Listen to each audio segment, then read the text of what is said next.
సేవలకి ఇక్కడికి ఇచ్చేసిన గ్రామస్తులకు, గ్రామ ప్రజలకు, అలాగే నియోజకవర్గ గ్రామ కోటల ప్రజలు, మాజీ సర్పంచ్ హెల్త్ సిబ్బంది, అంగన్వాడీ టీచర్లు, అలాగే డ్వాక్రా లీడర్స్, అలాగే యానిమేటర్లు, ఇతర సిబ్బంది అందరికీ కూడా స్వాగతం పలుకుతున్నాం. ఈ కార్యక్రమం ఏర్పాటు చేసుకోవడానికి తెలుసు. ప్రతి సంవత్సరం 4 శాసనపరమైన గ్రామ సభలు జరుపుకుంటాం. దానిలో భాగంగా మనం ఈరోజు మండల అధికారుల కార్డు ప్రకారం మనం ఈరోజు గ్రామ సభ జరుపుకోవడం జరుగుతుంది.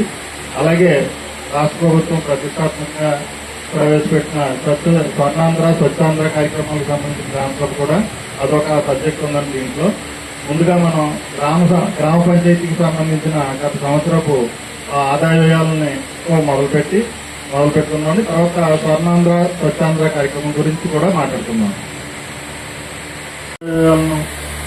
అలాగే రాబోయే సంవత్సరానికి ప్రస్తుతం అవుతున్న రన్ అవుతున్న ఆర్థిక సంవత్సరానికి సంబంధించిన ప్లాన్ ని నేను చదివించవలసిందిగా వినిపిస్తాను. నాకు అందించవలసిందిగా పెద్దలందరినీ కోరుతున్నాను.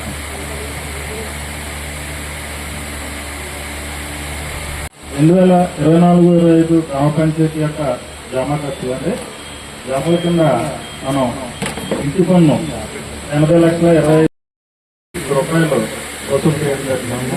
ప్రైవేటు కుళాయిలో ఫీజుల కింద 1,33,800 రూపాయలు, అలాగే ఏరియర్ కింద 3,26,700 రూపాయలు, బిల్డింగ్ ఫీజుల కింద 1,95,253 రూపాయలు వసూలు చేయడం జరిగింది. అలాగే మేనేజ్మెంట్ జమల కింద 21,880 రూపాయలు చేసుకోవడానికి మనకి అనుమతి నిమిత్తం డిపాజిట్ కట్టింది 81,900 రూపాయలు.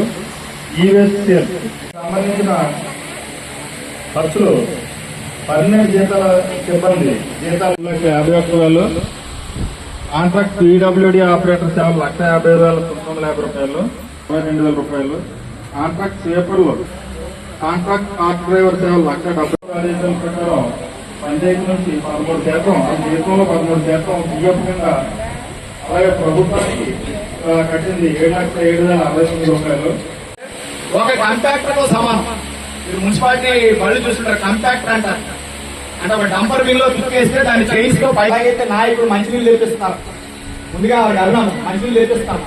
మున్సిపాలిటీ నీళ్ళలోకి వస్తున్నాయి, దగ్గర పట్టిస్తారు, వెరీ హ్యాపీ. అలాగా రోజుకి ఒక కాంట్రాక్టర్ ఇంద్రపాలెం ఎత్తక తీసుకెళ్ళడానికి, ఇంద్రపాలెం వంతెన దగ్గర లెఫ్ట్ కి దిగ్గానే ఖాళీ ఒకవేళ లేదు అవకాశం ఉంటే మనమే డంపర్ బిల్లు కొనుక్కుని గ్రామ పంచాయతీ ఇంద్రపాలెం రాసుకుంటే అది మున్సిపాలిటీ కాంట్రాక్టర్ ఏదో టైంలో 30 కాంట్రాక్టర్ల వరకు ఉన్నాయి కాకినాడ తీసుకెళ్ళాలి. మనకు ఒక ట్రిప్ వేయమంటే అది కష్టం కాదు, దుమ్ములుగా వెళ్ళాం. ఈ ప్రపోజల్ గ్రామ సభ ద్వారా ఎమ్మెల్యే గారి దృష్టికి, అదేవిధంగా కమిషనర్ గారితో మనకు పంచాయతీ విభాగం వారికి తెలిస్తే రేపు రాబోయే రోజుల్లో ఏదైనా దారి దొరుకుతుందేమో ఆలోచించాలని తెలియజేస్తాను. లేకపోతే లైటింగ్ గురించి వీధి దీపాలు సర్వీస్ చేస్తారు మన వాళ్ళు, కానీ వేసిన దీపం ఎలగకపోతే ఏంటి అనే దగ్గర ఒక పర్యవేక్షణ ఎవరైనా నాయకులు అడిగితేనే ఉంటాం. సచివాలయ సిబ్బంది నా విజ్ఞప్తి ఏంటంటే ఎవరైనా సచివాలయ సిబ్బంది 4గింటిలోనూ ఒకరోజైనా 6 తర్వాత ఊర్లో తిరగాలనేది నా విజ్ఞప్తి. ఎందుకనంటే గ్రామ పంచాయతీ ఒక అద్భుతమైన వ్యవస్థ. మనకి టైమింగ్స్ ఉంటాయి, అదే సందర్భంలో సర్వీస్ కూడా అవసరం. మీ జీవితంలో ఎక్స్పీరియన్స్ నేర్చుకోవాలనుకుంటే, ఆ ఉద్యోగంలో రాణించాలనుకుంటే సాయంత్రం పూట ఎప్పుడైనా ఇంద్రపాలెం ఊర్లో మీ సచివాలయ పరిధిలో